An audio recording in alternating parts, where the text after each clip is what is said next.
أعوذ بالله من الشيطان الرجيم بسم الله الرحمن الرحيم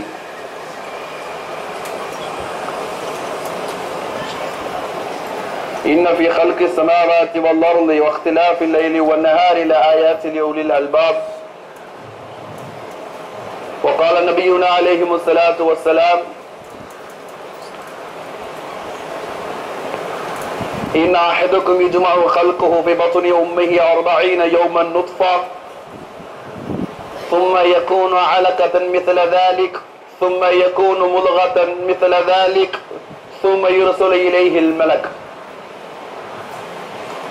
أو كما قال عليه الصلاة والسلام.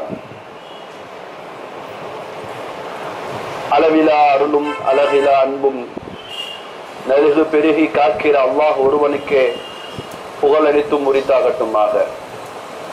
கண்மணி முஹம்மது முஸ்தபா ஸல்லல்லாஹு அலைஹி வஸல்லம் அவர்களின் மீதும் அன்னலாரை பின்பற்றி வாழ்ந்த உத்தம சஹாபீன்கள், தாபிஈன்கள், தபா தாபிஈன்கள், நாதாக்கள், ஷுஹதாக்கள், சாலிஹீன்கள், அக்தாபுகள், அவுலியாக்கள், உலமாக்கள், அயிம்மாக்கள் மற்றும் இந்த நல்ல வேளையில் அமர்ந்திருக்கும் நம் அனைவர்கள் மீதும் அல்லாஹுவின் அன்பும் கருணையும் என்றென்றும் நிறைவாக உண்டாகட்டுமாக. ஆமீன். இந்த வெள்ளிக்கிழமையின் ஈதாகிய இந்த வெள்ளி ஜும்மாவின் பிரசங்கத்தின் முதற்கண்ணாக சலாத்தினை தெரிவித்து இவ்வுரையை துவங்குகிறேன். அஸ்ஸலாமு அலைக்கும் வரஹ்மத்துல்லாஹி தஆலா வபரகாத்துஹு. இஸ்லாத்தினுடைய வருகைக்கு, இஸ்லாத்திற்குள் வருகைக்கு பெருகி வரக்கூடிய மக்களுக்கு மத்தியில் இன்றைய இஸ்லாத்தின் நிலவரங்களும் இஸ்லாத்தினுடைய பாவனைகளும் இஸ்லாம் செல்லுகிற போக்குகளும் கொஞ்சம் உயர்ந்து இருப்பதை எல்லா நேரங்களிலும் எல்லா திசைகளில் இருந்தும் பல்வேறு செய்திகளை நாம் கேட்டுக்கொண்டிருக்கிறோம். குறிப்பாக இஸ்லாத்திற்குள் வரக்கூடியவர்களினுடைய எண்ணிக்கைகளையும் பட்டியல்களையும் ஆய்வுகளையும் நாம் ஒரு கணம் சிந்தித்து பார்க்கும் பொழுது அவைகளில் உள்ள எல்லா விதமான தன்மைகளுக்கும் முக்கிய காரணமாக இருக்கிற அறிவாற்றலாக இந்த இஸ்லாம் பெருகி வருவதை பார்க்கிறோம். குறிப்பாக இஸ்லாம் என்பது இஸ்லாமியர்களோடு மட்டும் அண்ட விடாமல் இஸ்லாமியர் அல்லாத சமயத்து சகோதரர்களில் அதிகம் தேர்ச்சி பெற்று அறிவார்ந்து இருக்கக்கூடியவர்களுக்கு மத்தியிலும் இந்த இஸ்லாம் சிறந்து வருகிறது.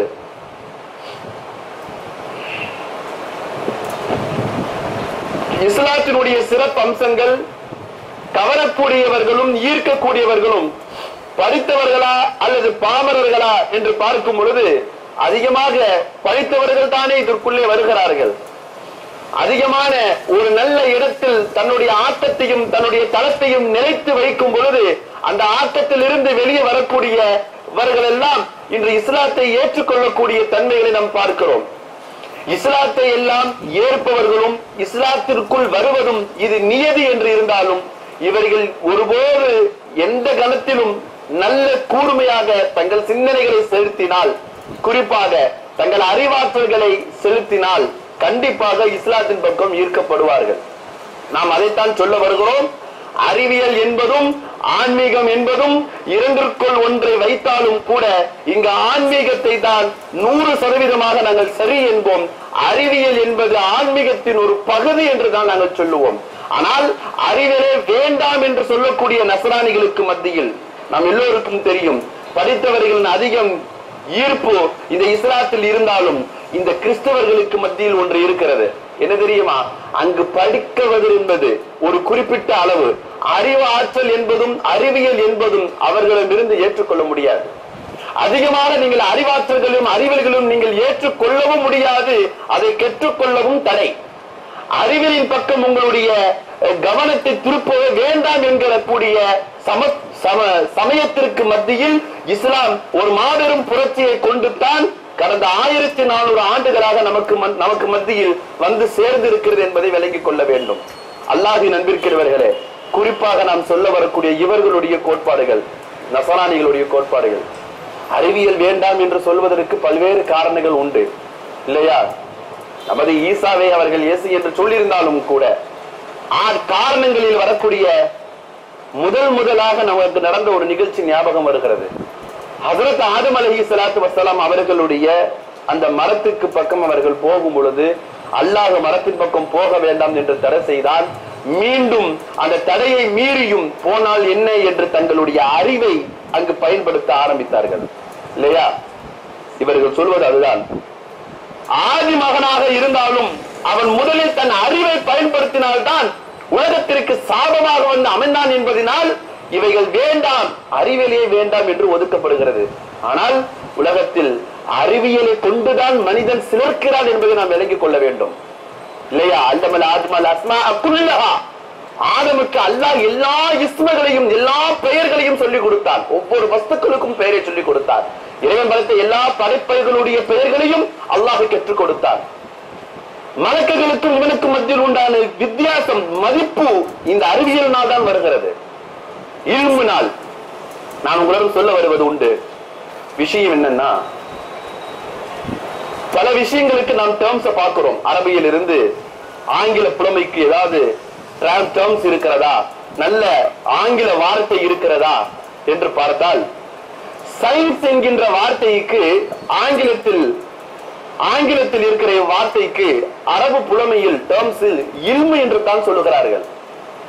அல்லாஹ் இல்மு என்று குர்ஆனையும் சொல்லலாம், ஹதீஸையும் சொல்லலாம். ஆனால் இந்த இப்போது நாம் இருக்கிற இந்த லாங்குவேஜினுடைய டெக்னாலஜி, அதாவது மொழி பெயர்ப்புகளில் ஏற்படக்கூடிய மொழியாற்றங்களுக்கு மத்தியிலும் கூட இந்த இல்மு என்பதைத்தான் சயின்ஸ் என்பதற்கு போதிக்கிறார்கள். ஆங்கிலத்தில் இல்முனா அரபுல இல்முனா, ஆங்கிலத்தில் சயின்ஸ் சொன்னா அரபுல இல்மு என்றுதான் சொல்லுகிறார்கள். அல்லாஹ் சொல்வது உண்டு, இந்த மனிதனுக்கு இந்த மலக்குகள் சஜிதா செய்கிறார்கள் என்றால் மனிதனுக்குள் இல்மு என்கின்ற அறிவாற்றல் அவனுக்கு இருக்கிறது, அதை நான் கொடுத்துள்ளேன் என்கின்ற ஒரு மகிமையினால் தான் நீங்கள் அவர்களுக்கு சஜிதா செய்கிறீர்கள். அந்த அறிவாற்றலை நான் ஏற்றுக்கொள்ள மாட்டேன் என்று மறுத்தவன் தான் ஷைத்தான், இப்லீஸாக ஆகிவிடுகிறார். இது விஷயம். ஆனால் அறிவே வேண்டாம், அறிவியலே வேண்டாம் என்கின்ற நசராணிகளுக்கு மத்தியில் இங்கு இஸ்லாம் தனித்து காட்சி அளிக்கப்படுகிறது. பொதுவாக ஒன்றை தெரிந்து கொள்ள வேண்டும். இஸ்லாம் பொறுத்த வரைக்கும் எந்த விஷயமாக இருந்தாலும் அல்லது சர்வசாதாரணமாக நாம் வழக்கமாக இருக்கிற வாழ்க்கையினுடைய காரியங்களிலும் சரி, அறிவியல் என்பது நூதனமாக கண்டுபிடிக்க வேண்டிய ஒரு விஷயத்தை அறிவியல் என்று சொல்லிடக்கூடாது. அது ஏற்கனவே கண்டுபிடிக்கப்பட்டது அல்லது அது ஏற்கனவே தயாராக்க நிலையில் உள்ளது. அதை கண்டுபிடிப்பதற்கு தாமதத்தில் தான் நாம் போகிறோமே தவிர நவீனமாக புதிதாக உண்டாக்கப்பட்ட ஒரு வஸ்து தான் சயின்டிபிக்கல்ல உள்ள வருகிறது, அறிவியலில் உள்ள வருகிறது என்று சொல்லிட முடியாது. காரணம் என்னென்றால் ஸல்லல்லாஹு அலைஹி வஸல்லம் காலகட்டத்தில் அந்த குர்ஆன் இறங்கிய நேரத்திலும் இன்று எடுத்துக்கொள்ளுங்கள், ஹதீஸ் வருகிறதல்ல, பிஹைது யுஃபஹமுல் அவ்வலூன வல் ஆகிரூன் மினல் உலமாஇ வல் ஹுகமா என்கின்ற வரும். குர்ஆன் இறங்கிய காலகட்டங்களும் அல்லது குர்ஆனை கற்றுக்கொண்டு குர்ஆனை ஓதிக்கொண்டு இருக்கும் இந்த காலங்களும், முந்தைய காலங்களும் பிந்தைய காலங்களும் ஸல்லல்லாஹு அலைஹி வஸல்லம் சொல்லுகிறார்கள். இந்த இரண்டு காலங்களிலும் அந்த விஷயம் அறிஞர்களாலும் ஹுகமாக்களாலும் அல்லது டாக்டரேட் பட்டம் வாங்கி இருக்கிற மருத்துவ அல்லது படிப்பினுடைய உச்சகட்டத்தில் இருக்கிற கல்வி அந்நியனாலும் ஏற்படக்கூடிய வலுத்தான் அறிவியல். ஸல்லல்லாஹு அலைஹி வஸல்லம் அவங்க காலகட்டத்தில் இல்லாத ஒன்று இன்னைக்கு நம்ம புதுசா கண்டுபிடிக்கிறது கிடையாது. வேண்டுமென்றால் இப்படி சொல்லலாம், இன்று புதிதாக கண்டுபிடிப்பது எல்லாம் ஸல்லல்லாஹு அலைஹி வஸல்லம் அவர்களுடைய ஹதீஸில் இருந்தும் அல்லாஹ் நமக்கு அருளிய குர்ஆனில் இருந்தும் எடுத்தார்கள் என்று வைத்துக் கொள்ளலாம். நேரிடமாக இரண்டு போட்டியை வைத்தால் இங்கு குர்ஆனும் ஹதீஸும் தான் ஜெயிக்கிறதே தவிர அறிவியல் ஒரு கணம் தோற்று போகிறது. ஸல்லல்லாஹு அலைஹி வஸல்லம் அவர்கள் சொல்வார்கள் இல்லையா, இன் அஹதிக்கும் யுஜ்மஉ ஹல்குஹு ஃபி பத்னி உம்மிஹி 40 யௌமன். கருவியலை பத்தி ரசூலுல்லாஹி ஸல்லல்லாஹு அலைஹி வஸல்லம் பேசுறாங்க. உங்கள் கருவியில் இருக்கக்கூடிய ஒரு பிள்ளை, ஒரு குழந்தை உங்கள் கருவில் வளர்க்கும் பொழுது துவக்கமாக 40 நாள் பரிபூர்ணமாகுகிறது. உன் தாயினுடைய வயிற்றில் ஏற்படக்கூடிய ஒரு நிலையை ஸல்லல்லாஹு அலைஹி வஸல்லம் பேசுகிறார்கள். ثم يكون علقة مثل ذلك. 40 வயதில் நுத்ஃபாவினுடைய தங்குகள் எல்லாம் பின்பு அடுத்து ஒரு 40 போன்று அது அலக்காவாக மாறிவிடுகிறது. அதிகமாக கேள்விப்பட்ட ஒன்று. சதக்கட்டியாக மாறியதற்கு பிறகு சும்மா எக்கூது மூலகத்தன் மிஸ்லதாலிக், அதற்கு பிறகு ஒரு 40 இரத்த கட்டியாக போய் சதக்கட்டியாக போய் எலும்புகளாக போய் ஸ்ட்ராங்காக ஆகிறான். அதுக்கப்புறம் தான் சும்மா யுருசலு இலைஹில் மலக், அல்லாஹ் வந்து ஒரு மலக்க அந்த கருவுக்கு அனுப்பி சொல்லுவான், நீங்க பாருங்க அது ஆனா பெண்ணான்னு சொல்லி டிசைட் பண்ணுவாங்க. அப்பதான் மர்ம உறுப்பை டிசைட் பண்ணி வைக்க முடியும். அப்பதான் வைக்கப்படுது. ஒரு உறுப்பினுடைய தொடர்ச்சியிலிருந்து வைக்கப்படவில்லை, அவனுடைய ஆட்டத்திற்கு மத்தியில் இதுவும் சொல்லப்படுகிறது. இது ஆனா பெண்ணா ரிசல்ட் கொடுங்கிறாங்க. மலக்குகள் ரிசல்ட் வாங்கியதற்கு பிறகு தயாரிக்கப்படுகிறது. அதற்கு பின்புதான் இவன் அஜல் என்ன என்று எழுதப்படுகிறது. இவன் மௌத் எதுவரைக்கும் இருக்கும், இவன் எதையெல்லாம் சந்திப்பான் என்ற போன்ற இவனுடைய தக்தீர்கள் எழுதப்படுகிறது. ஸல்லல்லாஹு அலைஹி வஸல்லம் அவர்கள் சொல்லுகிற இந்த ஹதீஸ் இத்தனை காலமாக, கடந்த நூற்றாண்டு காலமாக ஒரு கருவியில் இருக்கக்கூடிய குழந்தையினுடைய வளர்ச்சியையும் அதனுடைய தங்குதலையும் கொஞ்சம் அசடுபசடாக வேறு மாதிரி பேசினாலும் கூட இன்று நமக்கு முத்தியில் வந்து நின்று நாங்கள் ஒத்துக்கொள்கிறோம். அந்த அண்ணல் நபி சொல்லுகிற, அந்த முஹம்மது சொல்லுகிற வார்த்தை உண்மைதான். அவர் சொல்வதும் அவருக்கு அறிவிக்கப்பட்ட செய்திகளும் இன்று அறிவியலில் அப்படியே நாங்கள் நிதர்சனமாக பார்க்கிறோம். விஷயம் என்ன தெரியுமா? அன்று இவர்கள் ஏற்றுக்கொள்ளக்கூடிய மனப்பக்குவத்தில் இல்லை என்பது ஒரு பக்கம் இருந்தாலும், அதை பார்க்கக்கூடிய நவீன ஸ்தாபனங்களும் நவீன வஸ்துக்களும் அதை கண்டுபிடிப்பதற்கு தேவைப்படுகிற இன்ஸ்ட்ருமெண்ட்கள் இன்னைக்கு அன்னைக்கு இல்ல. ஆனா இன்னைக்கு எல்லா வசதிகளும் உண்டு இல்லையா? உள்ள என்ன நடக்கிறது போன்ற எல்லா தன்மைகளையும் வெளியே காட்சி அளிக்கப்படுகிறது. அவைகளை கொண்டு நாங்கள் நிரூபிக்கிறோம் என்று சொல்லுகிறான். அதைத்தான் இஸ்லாம் சொல்லுகிறது, நாமும் சொல்லுகிறோம். இஸ்லாமியர்களுக்கு மத்தியில் இந்த அறிவியல் என்பது ஆன்மீகத்தின் ஒரு பகுதி மட்டுமல்லாது, அறிவியலை நாங்கள் நம்புவதை விட ஆன்மீகத்தை தான் நாங்கள் 100 முறை நம்புவோம். அதன் 100% அது உண்மை என்பதை நாம் விளங்கிக் கொள்ள வேண்டும். ஆனால் அதே போன்ற அறிவியலை நாங்கள் மறுப்போம் என்று நாம் சொல்லிவிட முடியாது. எல்லா காலங்களிலும் அறிவியல் சிறந்து வருகிறது, அறிவாற்றல் தேவைப்படுகிறது. மனிதனுடைய வளர்ச்சிக்கும் மனித பெருக்கத்திற்கும் அறிவியல் இல்லை என்றால் கொஞ்சம் தளர்ந்து போகும் என்பதும் உண்மைதான். அம்மிக்கல்லும் ஆட்டுக்கல்லும் அரைத்துக் கொண்டிருந்த காலம் போய் இன்று அதே அம்மிக்கல்லும் ஆட்டுக்கல்லும் மியூசியத்தின் ஷோகேஸில் வைக்கப்பட்டிருக்கிறது இல்லையா? அது ஒரு மியூசிய பொருளாக இன்று நாம் பார்த்துக் கொண்டிருக்கிறோம் இல்லையா? ஒரு நேரத்தில் இங்கிருந்து நடந்து ஓடோடி போவாய், எங்க சினிமா கொட்டைக்கு போவார், ஏதாவது ஒரு படத்தை பார்த்து ரொம்ப தூரம் நடந்து போவார், அல்லது நைட்டு ஒரு சைக்கிள் வச்சிருப்பாரு. அன்னைக்கு காவல் அதிகாரிகள் சைக்கிள்ல லைட் இல்லைன்னா பிடிப்பான். இன்னைக்கு எது இல்லைனாலும் பிடிக்க மாட்டான் கொடுத்தால் இல்லையா? இருந்தாலும் ஒரு டார்ச்சா வைத்து போவான். இன்னைக்கு அப்படியெல்லாம் போக தேவையில்லை, வீட்டுக்குள்ளேயே எல்லாம் சகஜமாக ஆகிவிடுகிறது. எந்த பாவங்கள் செய்துவிட்டாலும் பரவாயில்லை, எந்த தேட்டராக இருந்தாலும் பரவாயில்லை, தன் இல்லத்திற்குள் ஆக்கிக் கொள்ளக்கூடிய வசதிகள், அறிவார்ந்த விஷயங்களை ஏற்படுத்தியிருக்கிறார்கள். குளிர் பகுதிக்கு போகலாம், உஷ்ணமாக இருக்கிறது என்று சொன்ன காலம் போய்விட்டது இல்லையா? இன்று நேரம் இல்லை. எனவே குளிர் பகுதியே நம் வீட்டிற்குள் கொண்டு வந்து விடலாம் என்று எல்லா அறையிலும் ஏசி. இன்னைக்கு சில வீட்டுல கிச்சன்லயும் ஏசி இருக்கு, நம்பித்தான் ஆகணும் எல்லா வீட்டிலும். இப்ப விஷயம் என்னன்னா, இதை ஏற்படுத்தி கொண்டு இவைகளை எல்லாம் நாம் கையாளுகிறோம் இல்லையா? இது அறிவியலினுடைய வளர்ச்சியாக இருந்தாலும் இதில் பல விஷயங்கள் உண்டு. எல்லா விஷயங்களும் சோதனை குழாய் என்று சொல்லுகிறார்கள், டெஸ்ட் டியூப் பேபி. தேவைப்பட்டது, மனிதன் ஆராயப்பட்டான், அது வழக்கத்திற்கு கூடுமா கூடாது என்கின்ற பட்டியலுக்கு அப்பால் விட்டு இவன் கொண்டு வந்து டெஸ்ட் டியூப் பேபியை அறிமுகப்படுத்துகிறான். மனிதன் தன் அறிவாற்றலை நாங்கள் வளர்க்கிறோம் என்கின்ற சவாலை காட்டுகிறான். போட்டோவுக்கு வீட்டுல பவுடர் அடிச்சுட்டு கையில கொஞ்சம் பொட்டணத்தை வச்சுக்கிட்டு அப்புறம் நடந்து போய், அந்த காலத்துல இருக்கு உங்களுக்கு தெரியும், ஒரு குட்டையில ஒரு ரீல் சுத்திக்கிட்டு இருப்பாங்க, அங்க ஒரு பெரிய கியூ நிற்கும், கையில ஒரு பொட்டண மாவு இருக்கும், பூசுற பவுடர். என்ன தெரியுமா? இவர்கள் வந்து கலைந்து போய் வேத்து உருவித்து போய் இருப்பாங்க இல்லையா? போட்டோ கிட்ட கியூ வந்த போது அப்ப கொஞ்சம் எடுத்து அப்படி நக்கிறது, அப்படி போய் போட்டோ பிடிக்கிறது. இன்னைக்கு அப்படியா? இன்றைய போட்டோ நிலவரம் எப்படி இருக்கிறது? ஒவ்வொரு கையிலும் போட்டோ இருக்கிறது, ஒவ்வொரு கரத்திலும் கேமரா மொபைல் இல்லாத இடம் எங்குமே இல்லை இல்லையா? சில பேருக்கு பேசவே பயமா இருக்கு. யூஸ் பண்ற எல்லா பொருளும் கேமரா வச்சிருக்கான், மோதிரம் கேமரா, வாட்சி கேமரா, பேனா கேமரா. எதையாவது என்னன்னா, ஸல்லல்லாஹு அலைஹி வஸல்லம் காலத்துல ஒரு ஆன்மீகத்துக்கும் அறிவியலுக்கும் கொஞ்சம் ஒட்டுப்படுத்தி பார்க்கும்போது இதுவும் தெரிகிறது. யாருக்கிட்டையும் புறம் பேசாதீங்க, யாரையும் ஃபித்னா குழப்பம் பண்ணாதீங்க, ரசூலுல்லாஹ் சொன்னாங்க. ஆனா இன்னைக்கு நம்ம சொல்லாம இருக்கிறது தான் நல்லது. நம்ம எதை பேசினாலும் அப்படியே ரெக்கார்ட் பண்ணிப்பான், எந்த இடத்துல போனாலும் ரெக்கார்ட் பண்ணுவான். அது தவறோ இல்லையோ அப்பாற்பட்ட விஷயங்கள். குறிப்பாக நவீன காலத்தின் அறிவியல்கள் கொஞ்சம் தீர்ச்சனியமாக போவத்தான் செய்கிறது. 2G 3G என்கின்ற தொழில்நுட்பம் தொலைதூரத்தில் போய்கிற இந்த நுட்பங்களை பார்க்கிறோம். பென்டிரைவ் என்கிறார்கள், ஒரு இப்ப இந்த கம்பெனியே இருக்குன்னு சொன்னா அந்த கம்பெனியில் உள்ள என்னென்ன டாக்குமெண்டரிகள் இருக்கிறதோ அத்தனையும் இதனோடு ஒரு சிப்ப பென்டிரைவுக்குள்ள அடக்கிக் கொள்ளலாம் இல்லையா? அப்ப அறிவியல் எவ்வளவு வளர்ந்து போகிறது. மரபணு என்று சொல்லுகிறார்கள். ஒரு உயிரில் இருந்து இன்னொரு உயிருக்குள் கொண்டு வரக்கூடிய குளோனிங் முறைகளை பார்க்கிறோம். தமிழில் சொல்வதென்றால் படியாக்கம் என்று சொல்லலாம்.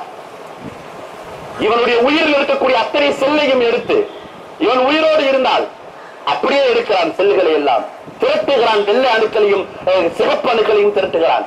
ஒட்டுமொத்தமாக அந்த உயிரை எடுத்து இன்னொரு உயிருக்குள் உள்ளே தருகிறான். இந்த உயிரில் இருந்து திறக்கி எடுக்கிற இந்த உயிரணுக்கள் எல்லாம் இங்கு போய் தங்கிருக்கிறது. இவன் குளோனிங் மூலமாக உண்டாக்குறான். படியாக்கம் என்று சொல்லலாம் அல்லது நகலாக்கம் என்றும் கூட தமிழில் சொல்லலாம். இந்த முறைகள் எல்லாம் இன்று அறிவியல் அறிமுகப்படுத்தியது நாங்கள் ஒப்புக்கொள்கிறோம். அறிவியல் வளர்ச்சி உண்மை வளர்கிறது, தேவைப்படுகிறது. ஆனால் சில நேரங்களில் அறிவியல்களுக்கு எது நல்லது கெட்டது என்று தெரியாமல் போனாலும் விஞ்ஞானத்திற்கு என்று ஒரு எல்லை இருக்கிறது என்பதை நாம் இழந்து கொள்ள வேண்டும். அறிவியலுக்கு ஒரு எல்லை உண்டு. அந்த எல்லைக்கு மேல் அங்க அறிவியல் வேலை செய்யாது. எவ்வளவு சிந்தித்தாலும் எவ்வளவு கண்டுபிடித்தாலும் எவ்வளவு நாம் தூர நோக்கமாக நாம் செலுத்தினாலும் ஒரு எல்லைக்குள் உட்பட்டவாறு தான் அறிவியல்கள். ஸல்லல்லாஹு அலைஹி வஸல்லம் அவர்களுடைய காலகட்டத்தில் நடந்த பல்வேறு விஷயங்கள் குர்ஆன் நமக்கு ஏம்புகிற ஒரு விஷயத்தை நான் சொல்லி காட்டுகிறேன். எல்லைக்குள் இருக்கிற அறிவியலுக்கு மத்தியிலும் இதனால் தான் நாங்கள் சொல்லுகிறோம் எல்லைக்குள் உட்படுகிற அறிவியல் எல்லாம் ஆன்மீகத்தின் ஒரு பகுதியாகத்தான் இருக்கிறது. நாங்கள் அறிவியலை பின்பற்றிவிட்டால் நாங்கள் அறிவிக்கு அடிமையாகிவிடும். ஆனால் நாங்கள் ஆன்மீகம் என்கின்ற இறைவன் அருளிய குர்ஆனையும் இறைவன் அறிவித்து இந்த உலகத்திற்கு அனுப்பி வைத்த அண்ணல் நபி ஸல்லல்லாஹு அலைஹி வஸல்லம் அவர்களுடைய ஒவ்வொரு சொற்களையும் நாங்கள் கடைபிடித்து வந்திருக்கிறோம். இதெல்லாம் ஆன்மீகத்தில் இருப்பது. அறிவியல் ஆன்மீகத்தின் உள்ளே இருந்து வருகிறது. வஸ்ஸமாஇ ذاتிர் ரஜ்' வல்-அர்லி ذاتிஸ் ஸதா' இன்னஹு லகவுலுன் ஃபஸ்ல். குர்ஆன்ல ஒரு ஆயத்து இப்படி வருது. நாம் எல்லோருக்கும் தெரிந்த ஒரு ஆயத்து. விஞ்ஞானம் மூலமாக நாம் நினைக்கிறோம் விஞ்ஞானம் ஒரு மூலத்தில் இருந்து வருவதும் அறிவியல் என்பது ஒரு மூலத்தில் இருந்து வருவதும் உண்டு. ஆனால் அந்த அறிவியலும் அந்த விஞ்ஞானமும் அந்த மூலத்திற்கு பின்னால் திரும்பி போகாது என்பதற்கு பல அத்தாட்சிகள் குர்ஆனில் இருக்கிறது. பல விஷயங்கள் குர்ஆனில் இருக்கிறது. புரியுற மாதிரி சொல்லணும்னு சொன்னா ஒரு பஞ்சு இருக்கிறது. கண்டுபிடித்த பஞ்சை எடுத்துக்கொண்டு பஞ்சை எல்லாம் நூலாக ஆக்கி தறியாக ஆக்கி அவைகளை அப்படியே மேற்கோளாக ஆடையாக அல்லது போர்வையாக இவன் தேவைப்படுகிற வஸ்துக்களாக பயன்படுத்திக் கொள்ளலாம் இல்லையா? பயன்படுத்தப்பட்ட இந்த வஸ்துவை மீண்டும் பஞ்சுக்கு கொண்டு போக முடியுமா? கொண்டு போக முடியாது. ஆனால் அறிவியலுக்கு அப்படியே மாற்றமானது ஆன்மீகம். ஆன்மீகம் அப்படி அல்ல. ஆன்மீகம் என்றால் இறைவன் படைத்த அத்தனை வஸ்துக்களும் அது ஃபெயிலியர் கிடையாது. அந்த மூலத்திற்கும் திரும்பும். சாப்பிடுறோம், ஒரு மாம்பழத்தை சாப்பிடுறோம். மாம்பழத்துக்குள்ள ஒரு கொட்டை இருக்கிறது, விதை இருக்கிறது. சாப்பிட்டுட்டு தூக்கி போட்டுடுறோம். போட்டதற்கு பிறகு அது மீண்டும் ஒரு மாம்பழம் இருக்கிறது. அந்த மாம்பழத்திலும் அந்த கொட்டை இருக்கிறது. அழிவு உண்டா? அழிவு இல்லை. இறைவன் படைத்த எந்த வஸ்துக்களுக்கும் அழிவில்லை. ஆனால் அறிஞர்களும் விஞ்ஞானிகளும் நீங்கள் புதிதாக அது மரபணுவாக இருக்கட்டும், குளோனியாக இருக்கட்டும், மனிதன் உபயோகிக்கிற எத்தனை டெக்னாலஜியாக இருக்கட்டும், அங்கு மீண்டும் அந்த மூலத்திற்கு அது திரும்பும் என்பது கிடையாது. மீண்டும் மூலத்திற்கு திரும்புகிற அறிவாற்றலை மட்டும்தான் இந்த மனித சமுதாயம் நம்பி பின்தொடர்ந்த வேண்டுமே தவிர ஒரு கணத்தில் ஃபெயிலியர் ஆகுவதும் மீண்டும் மூலத்திற்கு திரும்ப முடியாமல் இருக்கிற அறிவியல் ஆற்றலுக்கும் இந்த மனிதன் தன்னுடைய ஆதரவையும் தன்னுடைய ஆக்கங்களையும் செலவழித்தால் அது கண்டிப்பாக தோல்வியில் போய் முடியும். வஸ்ஸமாஇ ذاتிர் ரஜ்' நான் சொல்ல வருவது அதுதான். குர்ஆன் அல்லாஹ் சொல்றார். அல்லாஹ் ரசூலுல்லாஹ்க்கு இறக்கி வைக்கும் பொழுது அந்த வானம் ذاتிர் ரஜ்' மீண்டும் திரும்பி செல்கிற வானம், திரும்புதல் உடைய வானம். இதுதான் அர்த்தம். ஏதாவது விளங்குதா? அந்த காலத்திலும் விளங்காமல் இருந்தார்கள் மக்கள். சஹாபாக்களுக்கு மத்தியில் விளங்கவில்லை. யா ரசூலல்லாஹ் ذاتிர் ரஜ்' என்றால் என்ன? ஒரு வானத்தை அறிவிக்கிறான் அல்லாஹ். அந்த வானத்தை மீண்டும் திருப்பப்படுகிறது என்று சொல்கிறானே. ஒரு வானம் அந்த வானம் தன்னை சுழற்றி திருப்பிக் கொள்கிறது என்கிறானே. ذاتிர் ரஜ்' இன்றைய அறிவியல் இதற்கு முன்னுதாரணமாக நாம் எடுத்துக்கொள்ளலாம். இது 1400 வருஷத்திற்கு முன்னால் நபிகள் நாயகம் ஸல்லல்லாஹு அலைஹி வஸல்லம் அவர்களுக்கு அருளப்பட்ட திருவேதத்தில் உண்டான ஒரு வசனம். உலகத்தில் உண்டான எல்லா நேரங்களிலும் எல்லா இடங்களிலும் மனிதனுடைய போங்குகளும் மனிதனுடைய வாழ்க்கை நடைபாவனைகளையும் கொஞ்சம் யோசித்து பார்க்க வேண்டும். அவன் விடுகின்ற மூச்சு, அவன் இடுகின்ற சப்தம், ஏன் உங்களோடு நான் பேசிக் கொண்டிருக்கிற இந்த சப்தமாக இருக்கட்டும், ஆங்காங்கே வாகனங்கள் ஓட்டத்தில் இருந்து வரக்கூடிய ஒரு ஹார்ன் அவர்களுடைய அடையாள சப்தமாக இருக்கட்டும், எந்த சப்தமாக இருந்தாலும் இந்த உலகத்தோடு இது ஐக்கியமாகி போய் ஒரு குடோன்ல போய் அப்படியே சேர்றது இல்லை, இல்லையா? நம்ம சப்தங்கள் எல்லாம், நம்மளுடைய மூச்சுகள் எல்லாம் எங்கேயாவது ஒரு குடோன்ல போய் சேருது நினைக்கிறீங்களா? இல்லையே. எல்லாம் மீண்டும் அந்த வானத்தில் நிறுத்தி விடுகிறது. மீண்டும் எந்த வானம் இந்த பூமிக்கு ஒன்றை கொடுக்கிறதோ அதை மீண்டும் அதை இழுத்துக் கொள்கிறது. இழுத்துக் கொண்டுதான் அவைகள் மலைகளாக வருகிறது, அவைகள் இடிகளாக வருகிறது, அவைகள் மின்னலாக வருகிறது. அறிவியல் நாங்கள் ஏற்றுக்கொள்கிறோம் என்று நீங்கள் சொல்லுகிறீர்கள். நாங்கள் அப்பவே அல்லாஹ் எங்களுக்கு சொல்லி இருக்கிறான். இத்தனை செய்திகளையும் நாங்கள் நம்புகிறோம். ஸல்லல்லாஹு அலைஹி வஸல்லம் அவர்கள் நம் எல்லோருக்கும் தெரிந்த ஒன்று, வாழ்க்கையினுடைய போங்களை இப்படியும் பேசுறது உண்டு. பொம்பளை பிள்ளையா போயிருச்சு, பொம்பளை பிள்ளையா போயிடுச்சு, அது என்னமோ தெரியல, எல்லா வலுவையும் எல்லா பலத்தையும் கணவனை மனதில் சுமந்தாலும் பரவாயில்லை, கணவனின் பிள்ளையும் தன் வயிற்றில் சுமக்கிறாள். இருந்தாலும் அந்த பெண்ணை கொஞ்சம் தூர நோக்க ஒரு தள்ளுபட்டு அவர்களை அந்நியப்படுத்தி பேசக்கூடிய பல பேச்சாளர்கள் நமக்கு மத்தியில் உண்டார், இல்லையா? அந்த புள்ள பொம்பளை பிள்ளை பெத்துச்சுன்னு சொன்னா, ஒரு பொம்பளை பிள்ளை திருமணமான ஒரு பெண்மணி பெண் பிள்ளை பெற்று விட்டால் மாப்பிள்ளை வீட்டில் சில நபர்கள் இப்படி பேசுவது உண்டு. என்ன இந்த புள்ள பொம்பளை பிள்ளை பெற்று வச்சிருக்கிறது அப்படின்னு பேசுவாங்க, இல்லையா? சில நேரங்களில் மலடியாகவும் ஆகிவிட்டால் இவ்வாறும் பேசுவார்கள். இவளுக்கு குழந்தை பாக்க இல்ல போல இருக்கு, இவரை போய் கட்டி வச்சிருக்கிறாங்க என்று பேசுவார்கள். இங்கு மார்க்கம் ஒன்று சொல்லுகிறது, நாம் நன்றாக கவனித்துக் கொள்ள வேண்டும். அறிவியல் எக்ஸ் என்று சொல்லும், பிறகு எக்ஸ் ஒய் என்று சொல்லும். நீங்கள் படித்த மேதைகள் இங்கே இருக்கிறார்கள், அவர்களுக்கும் தெரியும். எக்ஸ் என்பது பெண்களுடைய கருவில் இருக்கக்கூடிய ஒன்று, எக்ஸ் ஒய் என்பது ஆணினுடைய இந்திர துளியில் இருக்கக்கூடிய ஒன்று. இதில் எக்ஸும் எக்ஸும் சேரும் பொழுதுதான் அங்கு பெண் குழந்தை பிறக்கிறது.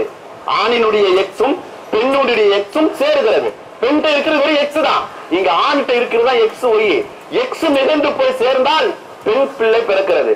ஆணினம் இருந்து ஒரு ஒய் எடுத்து போய் எக்ஸ்ல போய் இணைந்து விட்டால் அங்கே ஆண் பிள்ளை பிறக்கிறது. இப்பொழுது சொல்லுங்கள், யாரின் மீது குற்றம்? பெண் பிள்ளை பெறுவதும் ஆண் பிள்ளை பெறுவதும் யாரின் மீது தவறு? இங்க தவறு நன்மை என்பதெல்லாம் இல்ல.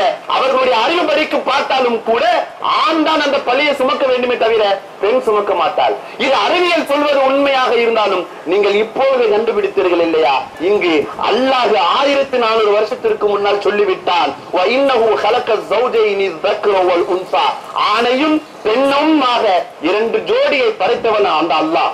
படைத்தது மட்டுமல்ல, மின்னுதுஃபா, அது எப்படி படைத்தான் தெரியுமா? ஒரு இந்திர துளியிலிருந்து படைத்தான். இதா தும்னா, இந்த ஆண் அந்த பெண்ணின் கருவுக்குள் இவன் இந்திரத்தை செலுத்தும் பொழுதுதான் அது ஆண் பெண்ணாக மாறுகிறது தவிர ஒரு பெண் அவளோட கருவையில் இருக்கக்கூடிய செல்களோ அல்லது அவளுடைய எந்த விதமான இந்திரங்களோ அது ஆணாகவும் பெண்ணாகவும் மாற்றாது. இங்கு அல்லாஹ் சொல்வது என்ன தெரியுமா? நுத்ஃபத்துன் இதா தும்னா, பெண்ணின் ரஹம் கருவறை என்கின்ற வார்த்தையை கொண்டு வரவில்லை, ஆணினுடைய இந்திர துளத்தை தான் அல்லாஹ் இங்கு சொல்லுகிறான் என்றால் கொஞ்சம் யோசித்து பார்க்க வேண்டும். நாங்கள் சவால் விட்டு சொல்லுகிறோம், ஆன்மீகத்தின் ஒரு பகுதி அறிவியல். எங்கள் அறிவியலுடைய உச்சகட்டத்தில் தீர்த்தன்யத்தில் அதனுடைய மூளையில் நீங்கள் போய் அமர்ந்து விட்டால் அந்த மூளைக்கு அடுத்தது நீங்கள் பார்ப்பது அல் குர்ஆனின் ஹதீஸாகத்தான் இருக்க முடியுமே தவிர உங்களுக்கு முன்னால் அது நிற்காது என்பதை நாங்கள் சபதமிட்டு சொல்லுகிறோம். குர்ஆனினுடைய பல்வேறு வசனங்கள், நூற்றுக்கணக்கான வசனங்கள், சமீஅன் பஸீர் என்கின்ற வசனங்கள் வருகிறது இல்லையா? இன்ன ஸமஅ வல் பஸர வல் ஃபுஆத். 7 மாசத்துல ஒரு குழந்தை முதலில் தன்னுடைய உறுப்புகள் எல்லாம் அலங்கரிக்கப்படும் பொழுது முதல்ல கேட்கிற திறன் தான் குழந்தைக்கு வருகிறது என்கிறார். கடந்த ஆண்டுகளாக பார்க்கும் திறன் என்றும் உணர்தல் என்றும் சொன்னார். ஆனா அல் குர்ஆன் முன்கூட்டியே சொல்லுகிறது, இன்ன ஸமஅ வல் பஸர வல் ஃபுஆத். முதலில் கேட்பது, இரண்டாவது பார்ப்பது, மூன்றாவது தான் உள்ளம் உணர்வது. நாம் என்ன சொல்ல வருகிறோம்? இது முன்னாடி அல்லாஹ் சொல்லி இருக்கிறான். இந்த மாதிரி பஸர், இன்னல் பஸர வ ஸமஅ, மனிதனுடைய அணுக்கூறுகள் அழகிய முறையில் சொல்ல வேண்டும் என்றால் முதலில் பார்வை என்று சொல்லி இருக்க வேண்டும், இல்லையா? உலகத்துல எது இல்லாமல் வாங்கிடலாம். வாழ்க்கையே இல்லாததை போன்று காட்சியளிப்பது பார்வை மட்டும்தான். அந்த பார்வையை முற்படுத்தி இருக்கலாம் இல்லையா? அல்லாஹ் முற்படுத்தல. இன்ன ஸமஅ, அங்கு கேட்பதுதான் முற்படுத்துகிறான். ஒன்றை யோசிக்க நான் உங்களிடம் கவனத்தில் கொண்டு வர இருக்கிறேன். முதலில் கொடுக்கிற திறன் கேட்பதுதான். கடைசியில் எடுக்கப்படக்கூடிய திறனும் கேட்பதுதான் என்பதை நீங்கள் விளங்கிக் கொள்ள வேண்டும்.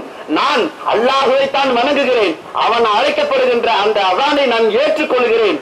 எந்த மலக்குகள் நம் காதில் ஊதுகிறார்களோ அதை ஏற்றுக்கொண்டு கடைசி வரைக்கும் அதன்படியே செயல்படுத்துவதுதான். ஒரு ஹதீஸ் இருக்கு இல்லையா, கபூர்ல அடக்கிட்டு வந்ததற்கு பிறகு இவர்களுடைய கார் ஓசைகளும் கூட இந்த மையத்தை கேட்கிறது என்று ஒரு ஹதீஸ் இருக்கிறது இல்லையா? நம்ம எல்லோரும் தெரிந்த கேள்விப்பட்ட ஒரு ஹதீஸ். அல்லாஹ் நம்பிக்கையினர்களே, இங்கு நிரூபணம் ஆக்கப்படுகிறது குர்ஆனினுடைய ஒவ்வொரு நுட்பங்களும் அது அறிவியலினுடைய உட்பகுதியில் உண்டு என்பதை நாம் நிரூபிக்கிறோம். நோபல் பிரைஸ் பெற்றவர் மாரிஸ் புகைர் என்று சொல்லக்கூடிய ஒருவர் தி குர்ஆன் அண்ட் மாரல் சயின்ஸ் என்று எழுதப்படக்கூடிய அவருடைய புத்தகத்தில் வாட்டர் சைக்கிள் என்கின்ற தன்னுடைய ஒரு ஆவணத்தை எழுதுகிறார். அது என்னன்னா, உலகத்தில் உண்டான எல்லா நீர்களும் சுற்று சுழந்து போய் ஒரு இடத்தில் போய் அமர்ந்து விட்டு அங்கிருந்து எல்லாம் சுற்று சுழந்து போய் மீண்டும் அது நதியாக அது ஆறாக கடைசியில் கடலில் போய் அந்த சுழற்சி போய் நேர வானத்தில் போய் சேர்ந்துறது. அந்த வானத்திலிருந்து மழை வருகிறது. இந்த இவர் கண்டுபிடித்த இந்த வாட்டர் சைக்கிள் என்கின்ற இந்த நீர் சுழற்சி தத்துவத்தை இங்கு குர்ஆன் பல விஷயங்களில் குறிப்பாக ஒரு வசனத்தில் வெளிப்படையாகவே சொல்லுகிறது. அல்லாஹ் வானத்திலிருந்து ஒரு தண்ணீரை சொட்டாக இறக்கிறான், அதை அப்படியே ஆங்காங்கே ஓடைகளாக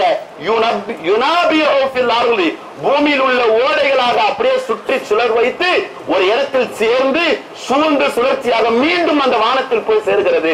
இதுதான் மீண்டும் போய் சேரும். இது அறிவியல் சொல்லுகிற உண்மை அல்ல, அல்லாஹ் சொல்லுகிற உண்மை.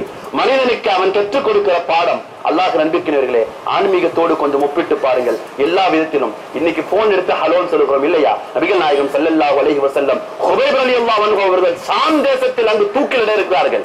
ஹுபைப் ரலியல்லாஹு அன்ஹு ஷாம் தேசத்தில் தூக்கிலிட இருக்கிறார்கள். ஸல்லல்லாஹு அலைஹி வஸல்லம் அவர்கள் இங்கிருந்து சொன்னார்கள், இன்னா லில்லாஹி வ இன்னா இலைஹி ராஜிஊன். ஹுபைப் அங்கிருந்து சொன்னார்கள், அஸ்ஸலாமு அலைக்கும் யா ரசூலல்லாஹ். அங்க ரசூலுல்லாஹ் இல்ல, ரசூலுல்லாஹ் மதீனால இருந்து சொன்னாங்க, வ அலைக்கும் அஸ்ஸலாம் யா ஹுபைப். யார் அறிவித்தார் அந்த ஆன்மீக அந்த அறிவியலை? எந்த டெலிபோனும் இல்லையே, எந்த டெலிகிராமும் இல்லையே, எந்த டெக்னாலஜியும் இல்லையே. சலாமுக்கு பதில் சொன்னார்கள். ஸல்லல்லாஹு அலைஹி இருந்த சஹாபாக்கள் சொன்னாங்க, புகாரில 4086 ஹதீஸ்ல தெளிவாக இருக்கிறது இந்த சாதனம். அங்கு ஹுபைப் தூக்கில் இடப்பட்டு உள்ளார், அவர் நமக்கு சலாம் சொல்லி இருக்கிறார், அவருடைய ஜனாசாவை கொண்டு வாருங்கள் என்று மதீனாவில் இருந்து ரசூலுல்லாஹ் சொன்னார்கள் இல்லையா? மக்காவில பிலால் ரலியல்லாஹு அவர்கள் நடந்து போயிருக்கும் பொழுது மிஅராஜில் போயிருந்த ஸல்லல்லாஹு அலைஹி வஸல்லம் அவர்கள் சொன்னார்கள், நான் பிலால் மக்காவில் நடந்து போகிறார், ஆனால் நான் மிஅராஜில் அவருடைய சப்தத்தை கேட்டேன், அவர் நடையினுடைய சப்தத்தை என்று ஸல்லல்லாஹு அலைஹி சொல்லுவாங்க. சந்திர மண்டலத்துல நீல் ஆம்ஸ்ட்ராங் போய் தரையில போய் கால் வச்சார் இல்லையா? முதல்ல வைத்த காலடி இருக்கு இல்லையா? இங்கு கீழே இருந்து அவரை அனுப்பிய தரப்படைகள் என்று இருப்பார்கள் அறிவிப்பு சேகரிப்பதற்கு. அவர்கள் சொல்கிறார்கள், நீல் ஆம்ஸ்ட்ராங்குடைய முதல் அடியை நாங்கள் இங்கு உணர்ந்தோம், அந்த சப்தத்தை நாங்கள் கேட்டோம். இது நீ நவீனமாக ஒரு தத்துவத்தையும் விஞ்ஞானத்தையும் போதிக்கிறாய். இங்க ஆன்மீகம் முன்கூட்டியே சொல்லி இருக்கிறது பல விஷயங்களை. அல்லாஹ் நம்பிக்கையாளர்களே, பிப்ரவரி 28 இன்றைய நேஷனல் சயின்ஸ் டே என்று அறிவிக்கிறார்கள். அறிவியல் தொழில்நுட்பத்தில் வளர்ச்சி அடைய வேண்டும் தான், நாங்கள் வரவேற்கிறோம். ஆனால் அவைகளுக்கும் ஒரு எல்லை இருக்கிறது. ஆன்மீகத்துக்கு வாருங்கள், குர்ஆனையும் ஹதீஸையும் கொஞ்சம் ஒப்பிட்டு கம்பாரிசன் பண்ணி பாருங்கள். அதில் வரக்கூடிய சயின்ஸையும் அதில் இருக்கக்கூடிய ஆன்மீகத்தையும் உணர்ந்து இஸ்லாத்தில் ஹிதாயத் என்கின்ற நேர்வழியில் சமயத்து சகோதரர்களும் நம்மக்களும் நேர்த்தியாக வரும் தௌஃபீக் அல்லாஹ் தந்தருள் புரிவானாக. வாஹிரு தஅவானா அல்ஹம்துலில்லாஹி ரப்பில் ஆலமீன். அஸ்ஸலாமு அலைக்கும் வரஹ்மத்துல்லாஹி தஆலா வபரகாத்துஹு. அஸ்ஸலாமு அலைக்கும். அல்லாஹ் நம்பிக்கையாளர்களே, கீழே